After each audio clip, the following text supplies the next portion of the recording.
everybody. Welcome back to this week's episode of Sherlock and You, where we interview your council members and get answers to the questions you've been dying to get answers from. This week, we're here with our lovely fundraising officer, Mr. Nick Johnson, and our president, Ms. Denise. She'll be here to get the insights into some things you wanted to know about the fundraising initiatives that have taken place on Sherlock. My first question goes to Danielle.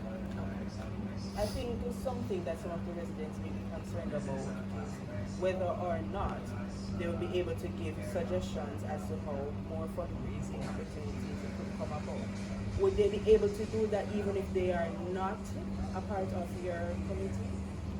100%. We always like to encourage the residents to come and give their suggestions, because at the end of the day these fundraising events are for them.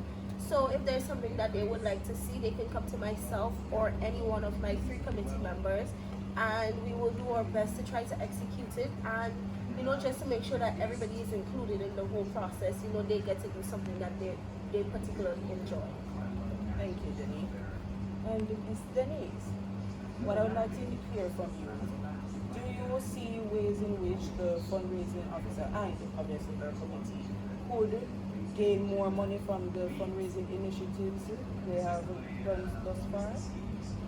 Yes, I do believe that there are a lot of suggestions I have personally.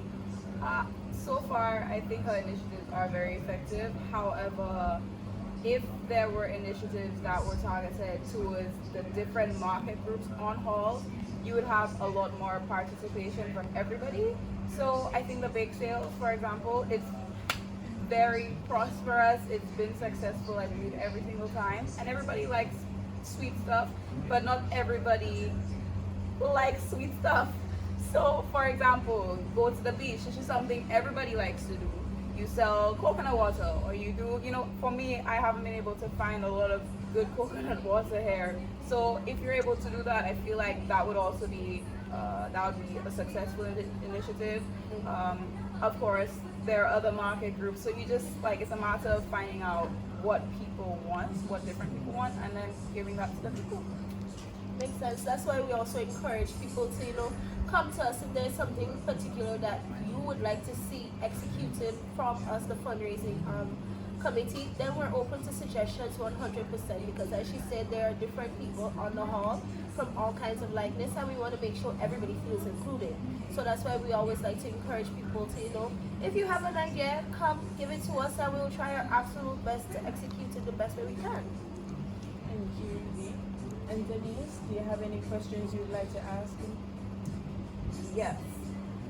So in those instances where you're not able to garner funds from corporations, what is the extent? Is there an extent to which that you're able to